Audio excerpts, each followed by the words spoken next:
Hola, buenos días. Vamos a comenzar el segundo panel del día, opciones jurídicas para protección de variedades vegetales. So we will enter into the second panel of the day in protection of plant variety. And I'll leave you with Cordeiro, the moderator of this panel. Options for the legal protection of plant varieties. Francesco Mattina from the European Office of Plant Varieties in France. Santiago Jarrín. Plantas Técnicas Plantec, Ltda from Ecuador. And the moderator will be Leonardo Cordeiro, Gruenbaum, Possinhas, and Teixeira, IP, Brazil.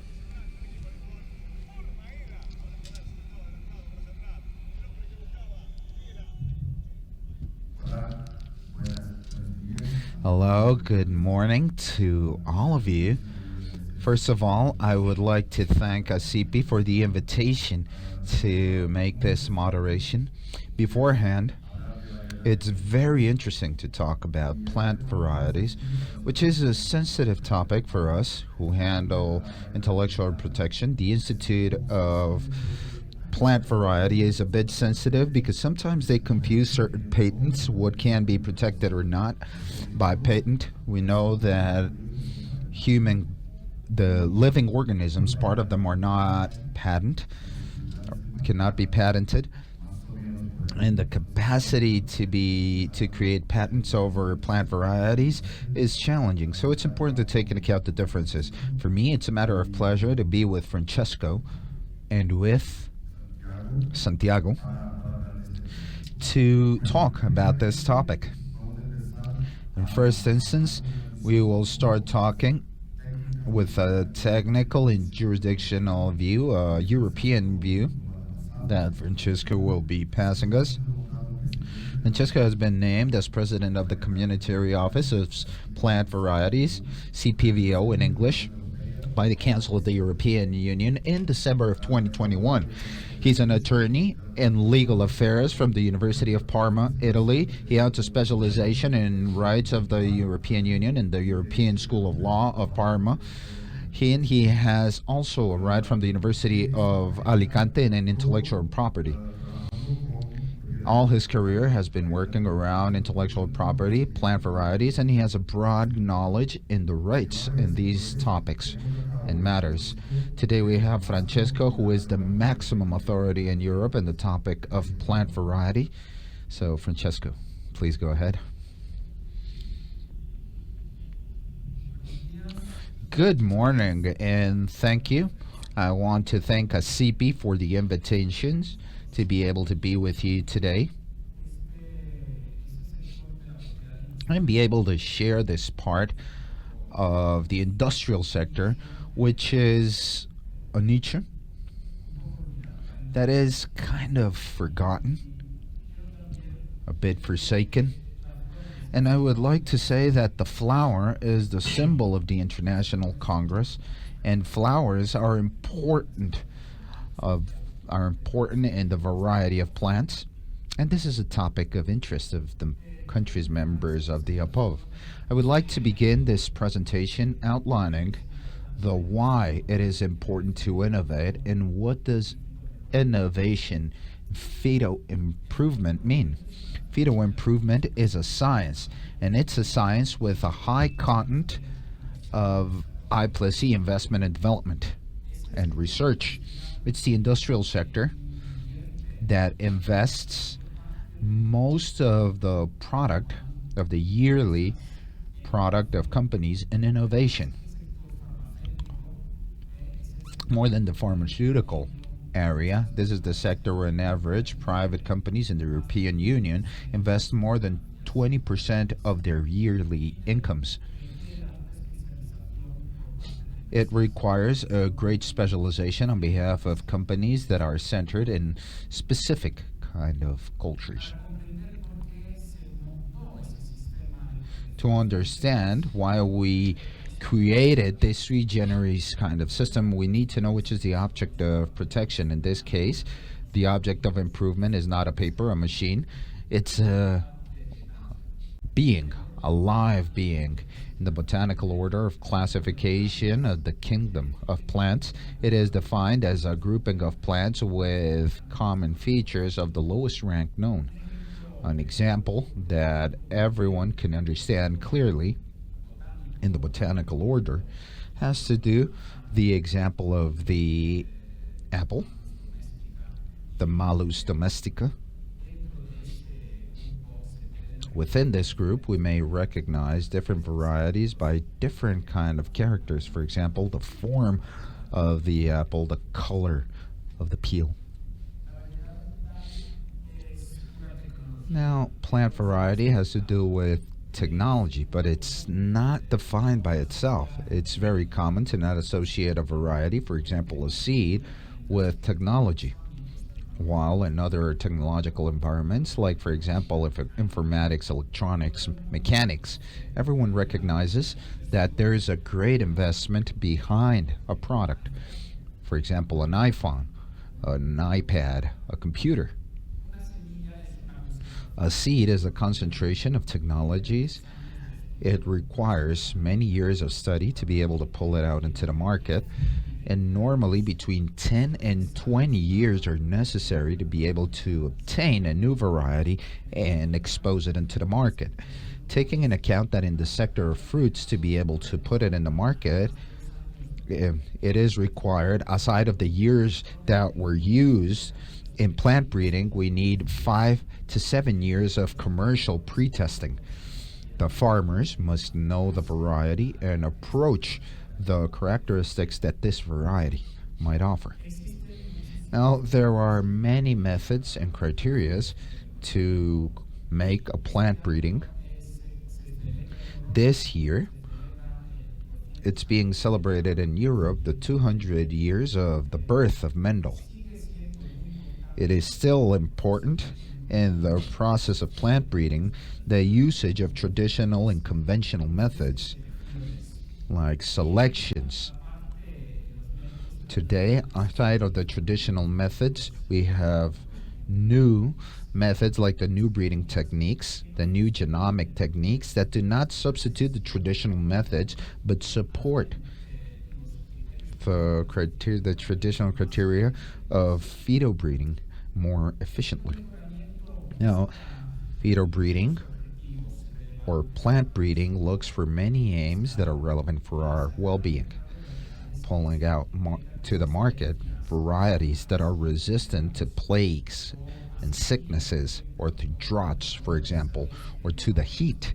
You know that in Europe we've had the the greatest heat wave of all time this year, and this of course affects the different crops, and of course the zones of cropping in Europe that are traditionally dedicated to these elements that are not adapting to the environmental conditions that we currently have. So plant breeding, what can fetal breeding give us?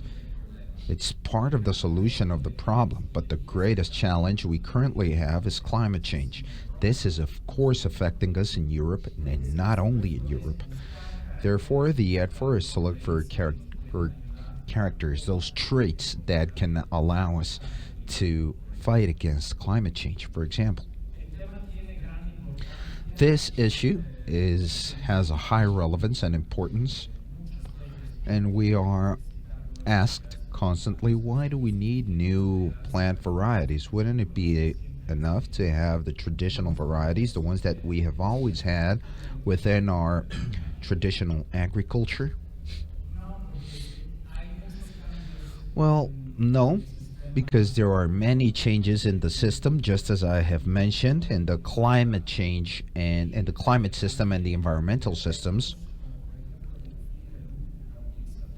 And challenges like diminishing the usage of chemicals and pesticides and allow the plants to be resistant to plagues and sicknesses in a natural way. So the lack of water as well, the concentration of salt in the soil, these are some of those problems and challenges that we can find currently. Another classical question is if the rights over the property of plant varieties can damage biodiversity. And in reality, no, they do not damage biodiversity. You're actually adding a new genetic diversity to all of the elements that are known, and you allow the free access into the germplasm. A topic of high political relevance, and also in the negotiations of free trade between the European Union and our partners, like, for example, in Latin America. Everyone knows about the Green Deal and the strategy of farm to fork. These political objectives of the European Union are trying to attain a balance in an economy based in a sustainable agriculture. Now, plant breeding has a very important role in this political scenario worldwide to be able to ensure the food security around the globe. I would also like to underline that when we're talking about the right of plant obtention, we're not talking about patents. We're talking about a sui generis kind of system, and it doesn't have to do anything with the right of patents. In the European Union, you cannot create a patent for a variety, and you cannot patent products that were obtained through processes that are essentially biological. You can patent processes that are included in plants, but not specifically of plant variety. Another great pillar of the European system is the privilege of the improvement, the freedom of the plant breedings to obtain the benefits of those elements created without paying a contract of licenses with the main owner of this protected right. And this protection can be of 20 to 30 years according to the species. It's longer for species that require greater investment in plant freedom, like potato and fruit trees. As I have mentioned, the privilege of the plant breeding is that it's the central pillar of the system. It allows the access of the germplasm that is protected by commercial traits. It allows the improvement of the gene pool, and it has a great access to gene pool. Without the benefit of plant breeding, we wouldn't be able to create new varieties, and we must take into account that a variety is always born from the material of other varieties. It's not born, or it doesn't come from Mother Earth naturally. Now, the protection in the European Union is a protection that has a regional scope. Now, the European Union has gone towards a protection of brands and industrial design. The market inside the European Union allowed to harmonize the property, and the European system is one of the regional systems that we have adopted. We're based in the international agreement of the UPOV and the last act, that is the Act of 91. And I might say that the Act of 91 makes part of what we call the legislational system of norms that form the legal framework of the legislation system of Europe. We're based on the ruling of the European Union, which means that the rules are applied automatically in all the member states. And at the same time, there could be national systems that coexist with the European system. Here, I would like to underline an important concept, and there is a lot of confusion around the world in UPOV and outside UPOV around what is the scope of the rights of plant obtention. We can only protect the new varieties and the varieties that fulfill the requisites of protection. Varieties that are very well known, varieties of conservation, traditional varieties, varieties from farmers that do not reach the legal criteria will not go under the lines of exclusiveness of the UPOV, and they are of free usage. Now, the system is a sui generis system. We only protect the new varieties It's based on the Act 91. It has a uniform effect, harmonized in the 27 countries of the European Union. And it is not a requisite to commercialize the variety. It's an election of the creator to protect or not the innovation. The varieties must be protected in the European system and under the Act 91 of UPOV for all type of genera and species. And up to the date, we have received requests for more than 2,000 different species.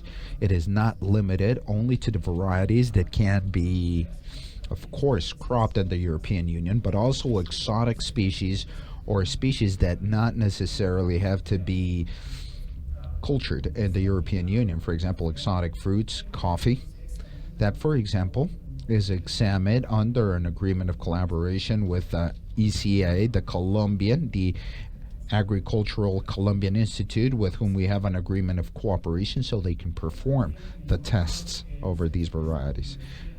I would also like to inform that we have done a study with the EWIPO over the social economical impact and the environment over the system of protection of plant variety. And under this link, you can consult it freely. This study produces interesting numbers that demonstrate that the system of protection of plant obtention has an important impact at the level of social, economical, and positive impact over the environment. Some numbers that can be pulled out over this study, especially at the level of contribution towards employment for creation. And for example, the reduction of water usage thanks to varieties that may grow with lesser quantity of water. Another important element of this study is also another concept that is always considered. It's always considered with opinions that are not based on facts. Most of the requesters and people that try to attain these permissions are small and medium companies. They're not big multinationals. And 60% of the titles of protection in the European Union are held by small and medium-sized companies. Finally, the institution that I represent is an independent agency. It is sister of EWIPO in terms of brands. We're located in France and we're dedicated to protect the innovation in plants and promote the investment in plant breeding with the right of obtention. The system has kept on growing from its beginning in the year 94. And from the perspective of the last 10 years, there's always been a stable growth in the number of requests with key crops, like, for example, in the agricultural fruit sectors that are the most represented ones. The procedure is a different procedure apart from the world of patents. It's based on a technical exam. There's a technical exam where you have to put in the variety, you have to put it in a trial environment, you have to observe the variety throughout a long period. These are cycles of independent cropping, a year of crops, 2 years of crops, or more, depending on the species. If the exam is approved, the office that is creating the exam creates a description. Imagine yourselves that the description is something similar to the patent claims in a patent. It defines the framework of protection of this variety, and towards the end, they obtain a title of protection.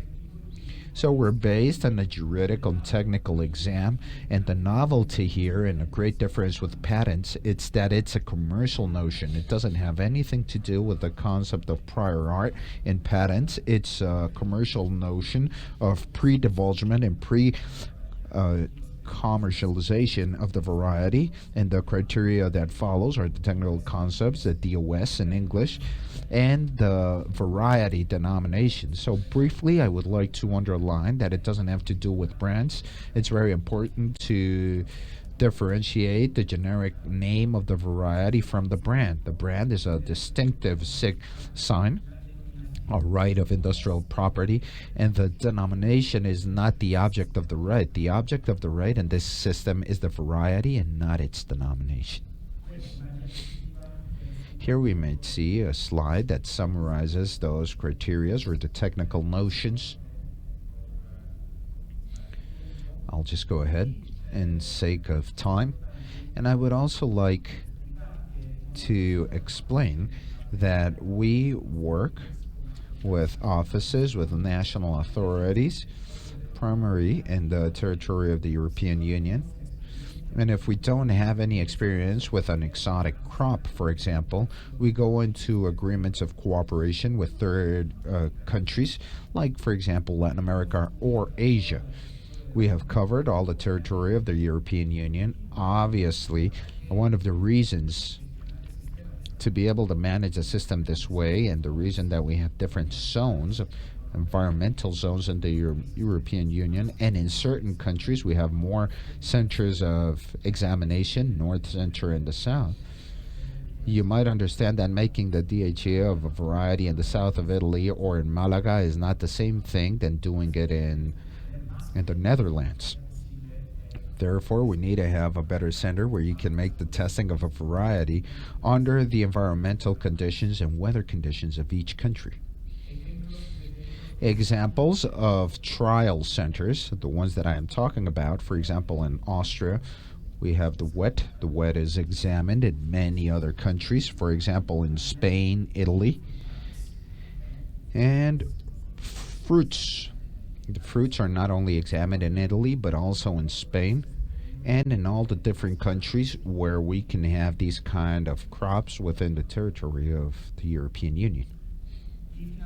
And finally, I finish. We have many challenges ahead. We have to guarantee the progress of new technology within the way in which we conduce the examines of DHE. We need better investments in projects of R&D, and we promote the R&D from the CPA.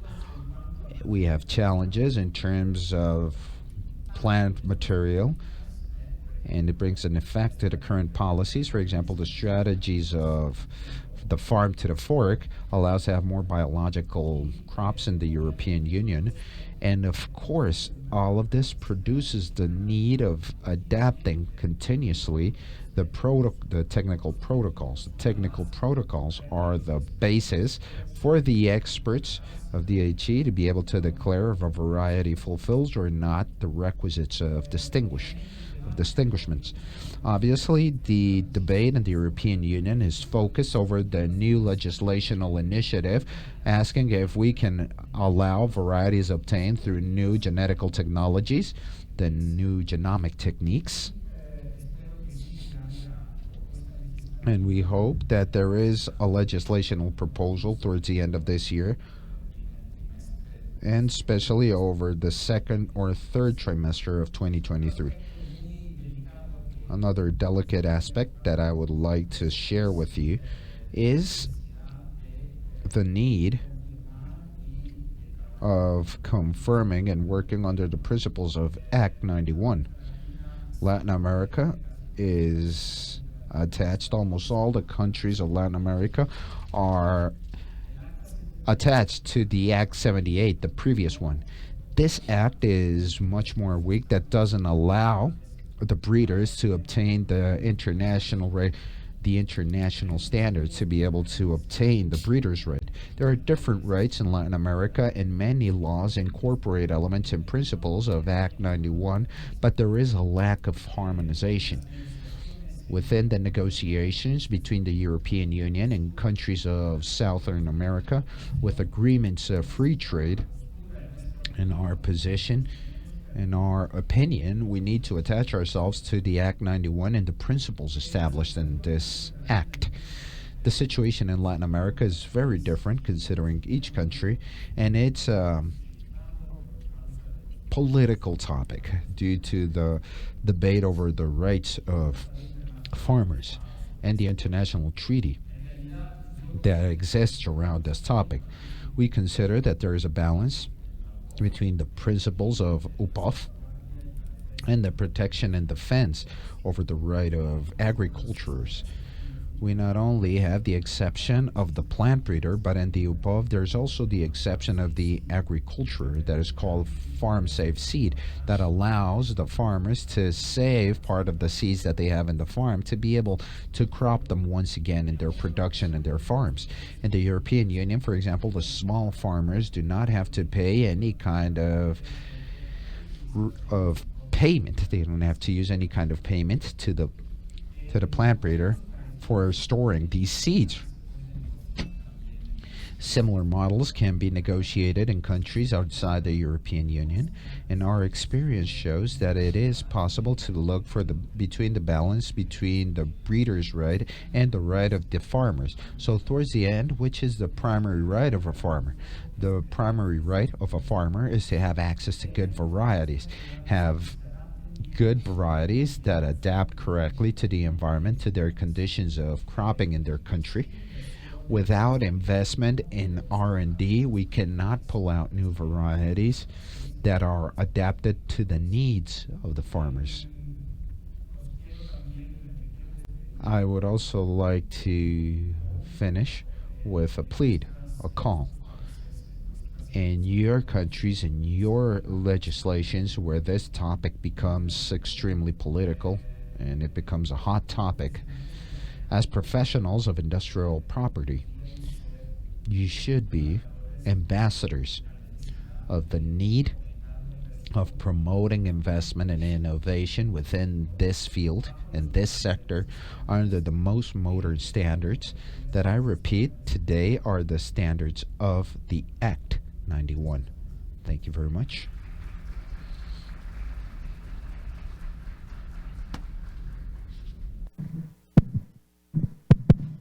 Muchas gracias, Francesco, por... Thank you very much, Francesco, for your kind presentation, a very complete presentation talking about technical points, juridic topics, legislation, elements of all the procedures that have to do with the plant variety. There are interesting points like the registration points, which are completely different for a plant variety of a patent, for example. And it's important to clarify that the nullity of a plant variety is different to the one of a patent, and sometimes there could be a bit of confusion around this topic. And the topic of brands it's also important to mention that it doesn't embark a lot of these elements. And an important point is that sometimes the plant variety is necessary for the adaptation of climate change that we're currently living. It's not because of the will or the free will of the farmers. You need to have varieties to be able to have a success in plantations.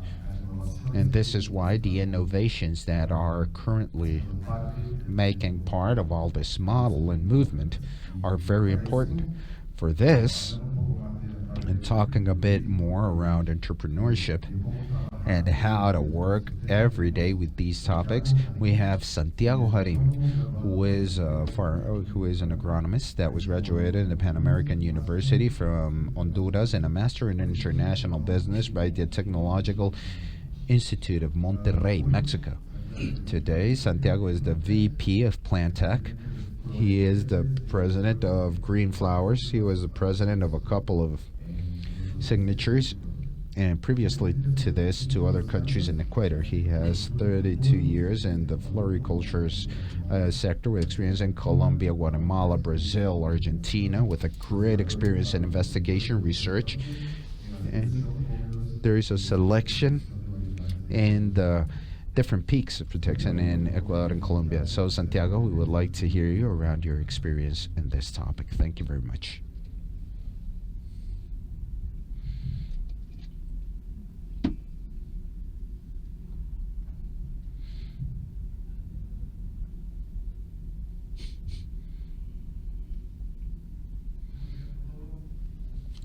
Good morning to all of you. Well, in this presentation, we will be talking more focused in the user. We are representatives, where we do what Francesco mentioned. We make the part of the registration. Let me make a brief presentation of what we do as a company of technical plants, Plantec. We began in the 90s. We were innovators and pioneers in the topic of the income of varieties and roses, specifically, always talking about ornamentals in Latin America. We took away that myth that everything had to be produced in Europe and the United States, so we began making all the work of investigation and development in Latin America, mainly in Ecuador. We represent 5 breeders. Our 5 breeders are mainly European. We have Cordeiro from Germany. We have people from Netherlands and in France. We have also a breeder that is Grandiflora in Australia. Now our main activity is innovation, development of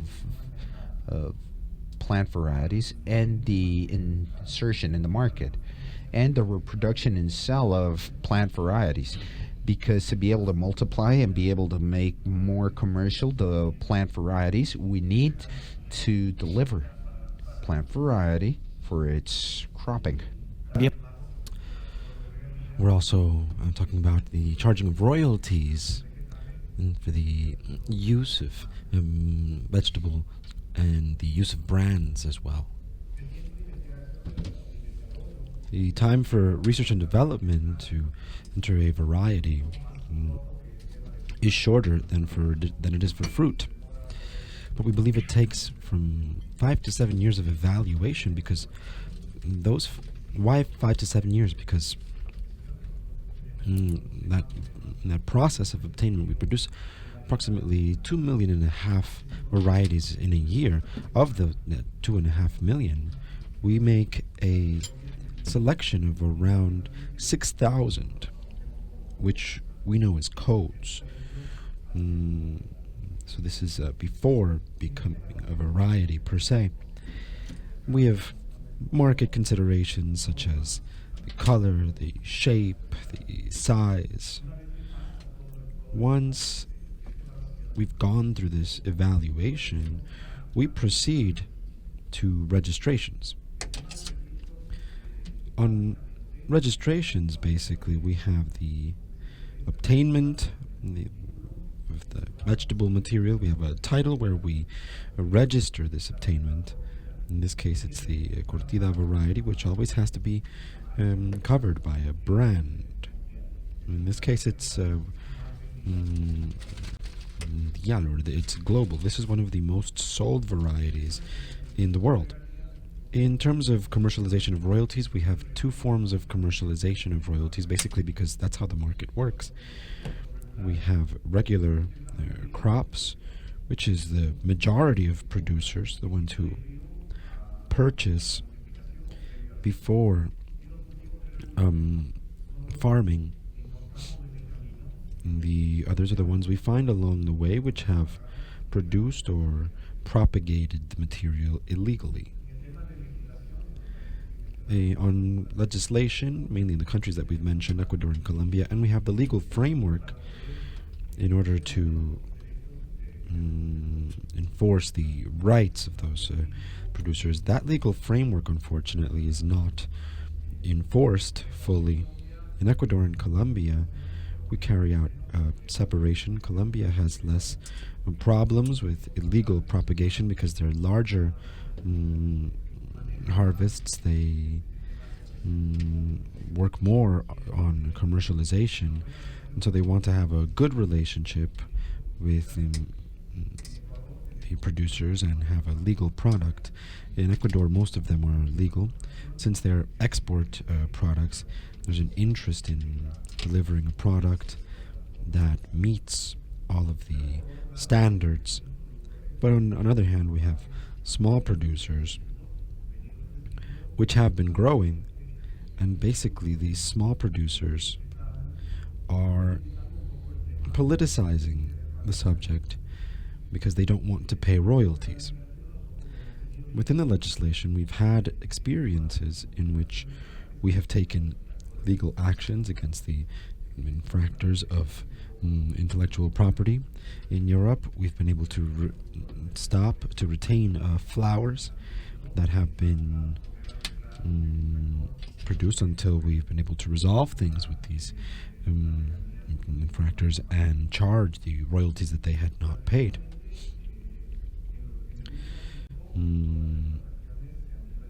All of these actions have been of slow processes and small results. The matter is that the processes have been prolonged or not as effective now. We have this case for the past 2 years in Ecuador, around 20 petitions, of which 9 have been responded to. Of those 9, we've seen sanctions by prohibiting sales and prohibiting the export and even fines. Unfortunately, there hasn't been execution of the charging of those fees, despite them having the faculty to do so. And there are 10 others that have spent 2 years in a waiting process for a determination and to carry out a visit and confirmation of infraction. The issue mainly is that piracy has grown in this sector, protected almost by politics. These informal producers have reached a very high number, we consider. In Ecuador, in principle, there are around 4,500 acres of production of cut flowers. We believe that over 500 of those are illegal.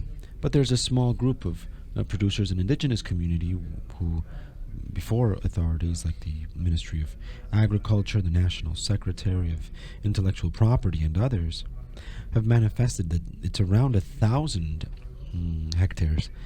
And so this means that the problem of illegality is around 25% of the farmed area. To evaluate these economic impacts and damages, we have to demonstrate through public information of these people and communities who say that they have around 1,000 hectares, and we carry out a very simple exercise where we say there are 1,000 hectares of illegal product. In Ecuador, we have around 75,000 plants per hectare. In Colombia, it's a bit smaller, from 60 to 65,000 plants per hectare. The price of the royalty in Ecuador as well as Colombia is the same. It costs around $1.05 per plant. And so the economic impact that we have in theory, based on the manifestations of the small producers, is one that represents $78,750,000. That is the economic damage to those who have not been able to charge for their royalties. We'll see a little bit of how the sale happens and the commercialization of these royalties. We have the regular crops. They start to, the farmers purchase the varieties. This has changed throughout time since we began in 1990. Before, we would buy through catalog. The farmer or the entrepreneur would travel to Europe mainly. They would see a variety that they liked and they would choose. I like this one, and they would bring it to Colombia farm, and we wouldn't know what result they might have. The risk was high. Today, since 93, we have carried out or developed evaluation areas where we present these varieties to the farmers. Decir que el factor de error se disminuye, no se elimina. This means that the probability of error is greatly reduced, because there's another factor there, of course, which is we have to test the market. There are matters of trends, shapes, and forms that are expected. There are matters of fashion, just like you would see in clothing. So these farmers see on land, they ask for samples, they ask for contracts, propagate, and begin to produce, the license that we give them is for the use of a variety as flower, not for propagation material or other types of. El productor regular normalmente tiene algunos beneficios. Normally, we've worked with farmers hand in hand to guarantee their varieties. These are high investments that have to be made. We're talking about an average investment in a hectare of roses is up to $400,000. So, in terms of a guarantee, we give a certain warranty of 5 years. Now, what this means is that the farmer might not feel satisfied if things don't go well, regardless of others doing very well in their production. We could apply a warranty, and that will, of course, depend on the years harvested. If they can change to a different variety without cost. If they change on the second year, they pay 23% of the value, and the next year 55, then eventually 85, and the sixth year the warranty is no longer in effect. Although any normal investment implies that you have to spend money, in terms of royalties, the market has changed. And basically what happens today is there's a long term which complicates marketing and royalties. We provide a certain grace period, and of all of the flower producers in Latin America, we provide them this grace period so that the variety can generate the cash flow in order to pay its own royalties.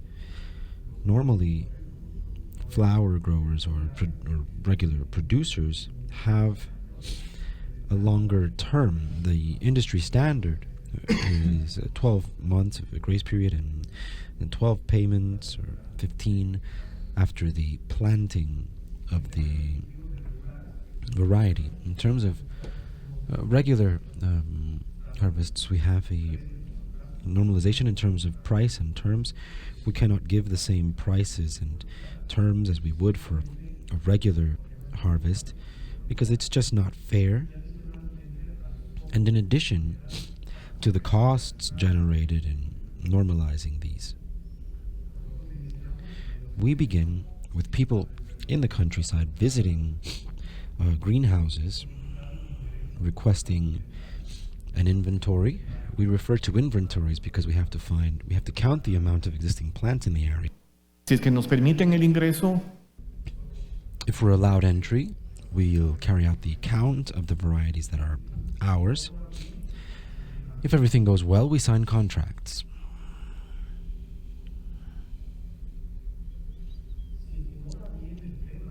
If things don't go well, we go back to legal proceedings. We carry out a formal request through a legal analysis in order to enter the farms and carry out inventories. Many of the cases end there. We carry out the count and try to normalize. And there are cases where we don't do this. We're not allowed entry. And this is where we would go to the state to present to administrations in order to confirm that they are sanctioned or that we can proceed to the normalization of those contracts.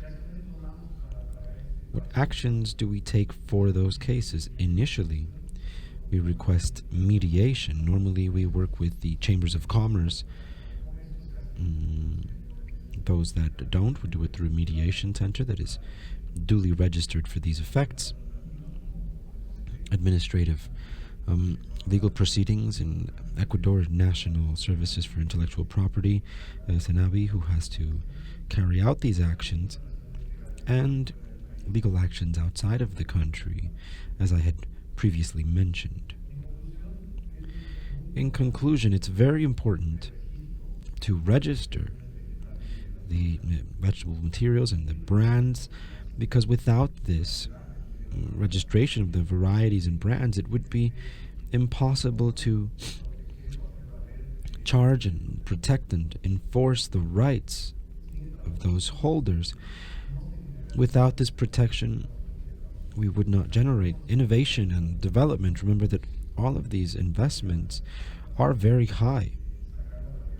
For us to develop the varieties, 2.5 million varieties on a good year, there are 3 or 4. When it's a bad year, there are none. And will take from 5 to 7 years in beginning the process of entry of a variety. In the case of flower growing, it improves our commercial balances. It thanks to the exports to other countries. Now, it's a sector that requires a lot of labor, and so 60% of the costs on average are labor related, which remains in our areas of influence. That labor is mainly female, which also mitigates migration to the countryside. We have clear examples in areas where there is flower growing happening. Employment is 100% formal. There is no unemployment. There is no informal employment. But for all of this, we require the intervention of the state in enforcing law. It's the only way to have reliability, to maintain investment in investigation and development. This generates wealth and well-being, which is needed by Latin American countries. That's all. Thank you very much. Muchas gracias, Santiago, por Thank you, Santiago, for your perspectives regarding your experience. And I'll try to make a summary of 3 points that you mentioned. We talked about economic subjects, social subjects, like piracy. It's political. Whenever we talk about intellectual property, we go through these points. So Francesco mentioned legal, social, you talked about political as well. We have to balance these things, and it's not easy. And I think that is the reality of intellectual property. And we all work to follow the best path. I would like to hear from the audience if there are any questions.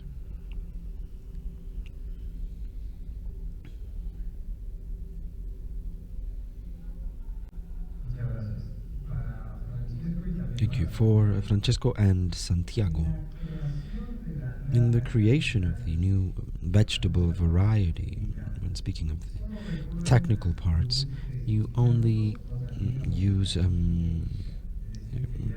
crosses, or is there genetic modification? Could we be talking about transgenics?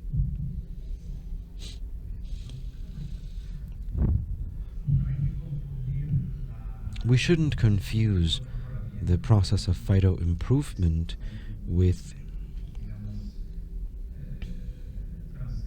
transgenics. This is to say, genetically modified organisms.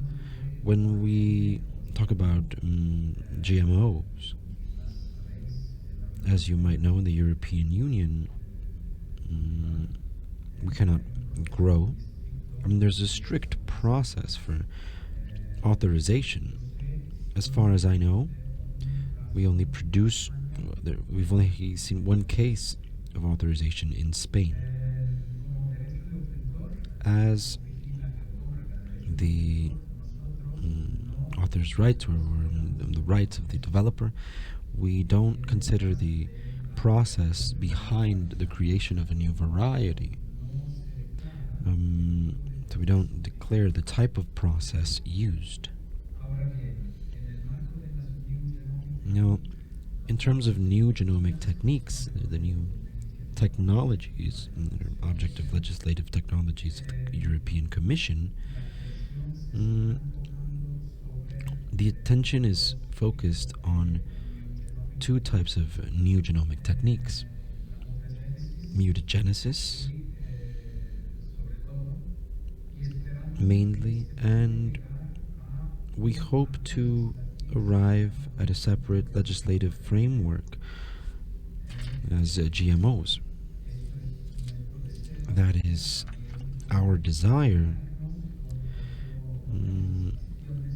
So this is how we align with other legislations like Latin America, where we now allow for the utilization of these technologies. And the idea, the conventional method of phyto improvement and selections continues to be the main method. And as Santiago said earlier, in the ornamental sector, for example, for roses, they continue carrying out these improvements the way that it was done in the past.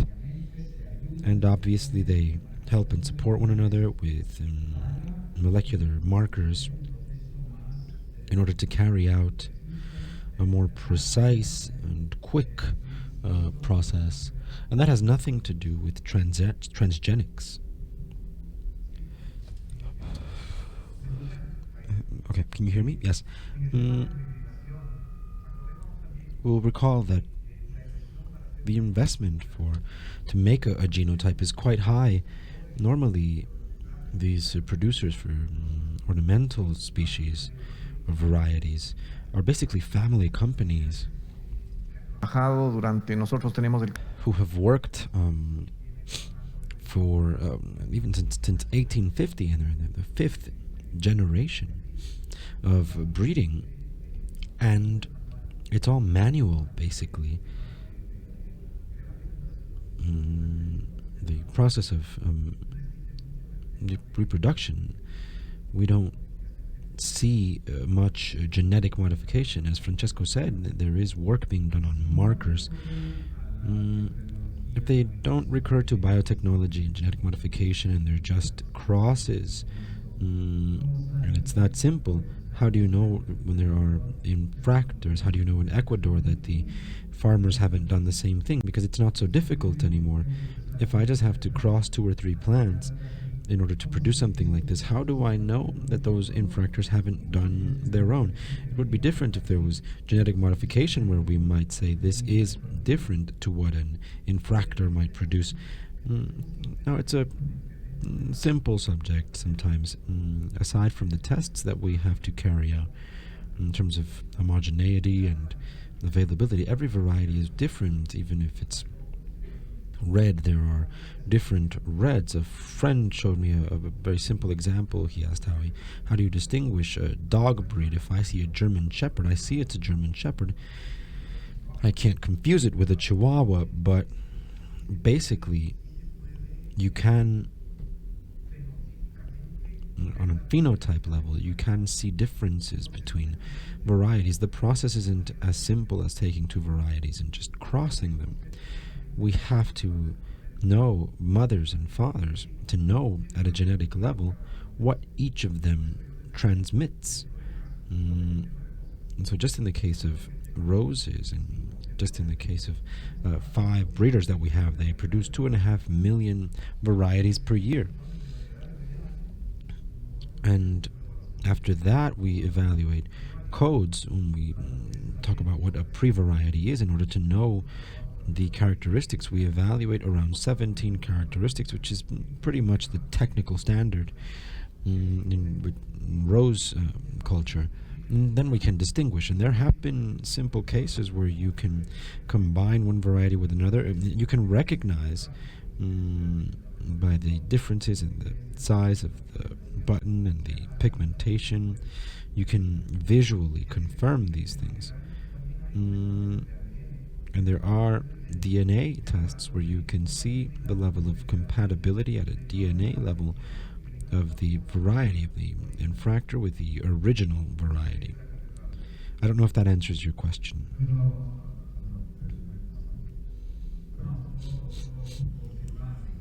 I guess it's just to confirm and share the experience in Europe. We're talking about the observance of rights, and so the jurisdiction is national. It's not at a European level. We don't have a unified tribunal.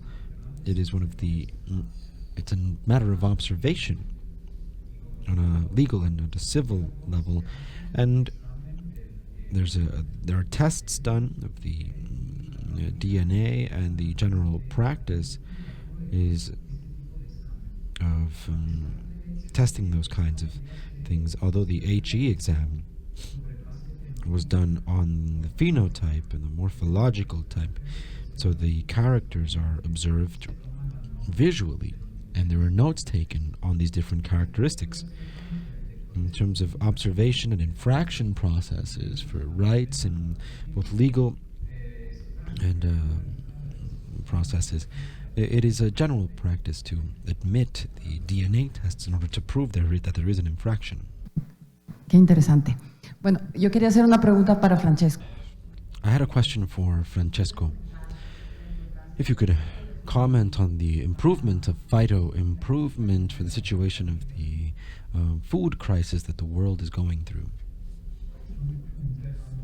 It is a very current subject in Brussels and the European Union, and it has been debated, or this emergency itself has been debated. It would change the strategy of the European Union.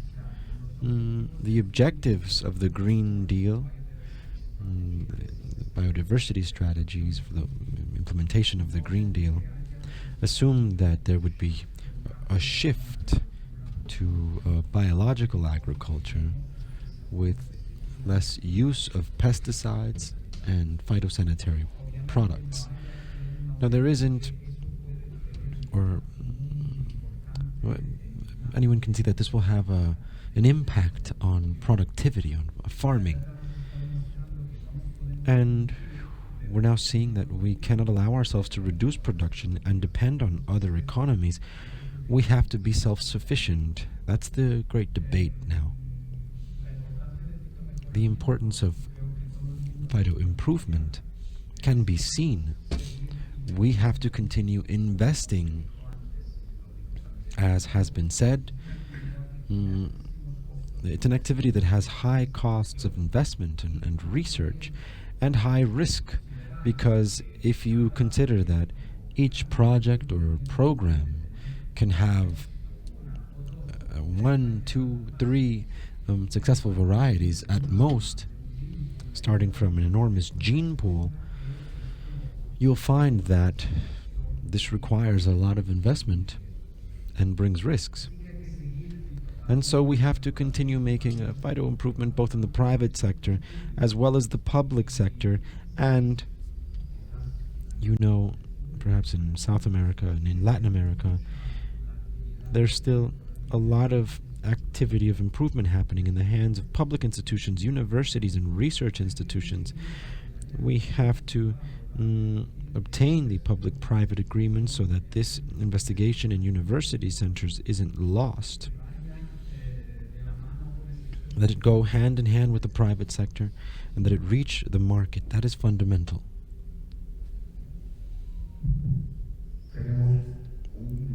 We have 1 minute, so we can answer one more question. Thank you. Thank you for your illustrating presentations. In Mexico, there's an act awaiting approval under or in the context of negotiations with free trade agreements, and there seems to be a conviction to implement the post-91 agreement, but there's also the pending implementation of the Nagoya Protocol regarding biodiversity. I don't know if you could share your experiences in terms of the Nagoya implementation. It's been politicized very much, unfortunately.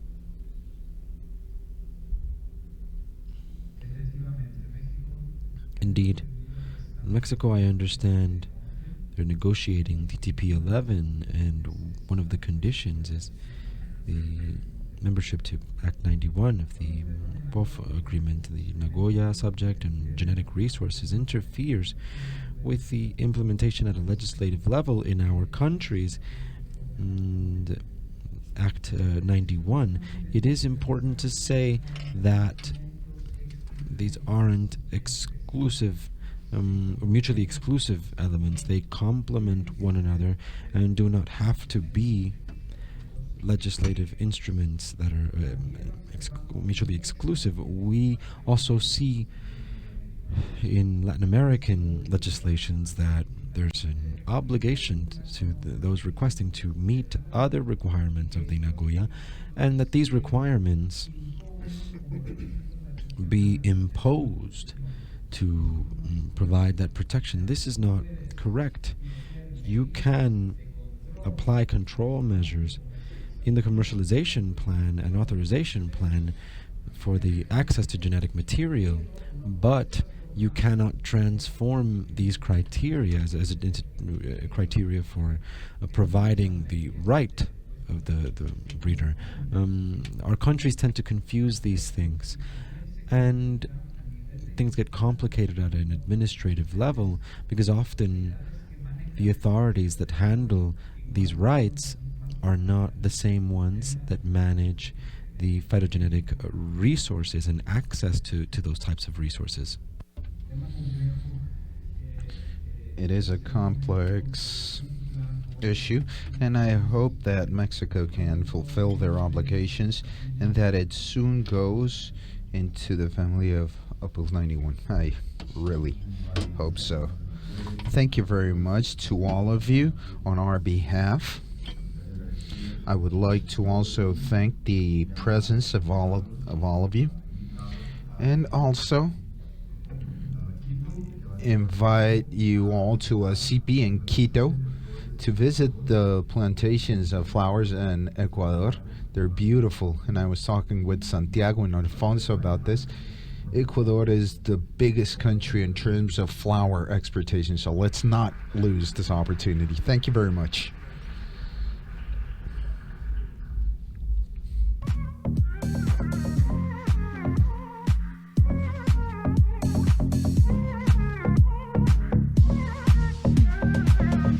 So you can keep your heart. No, you don't need to give it up, give it up. Now I see who you are. And maybe I don't want your love, want your love.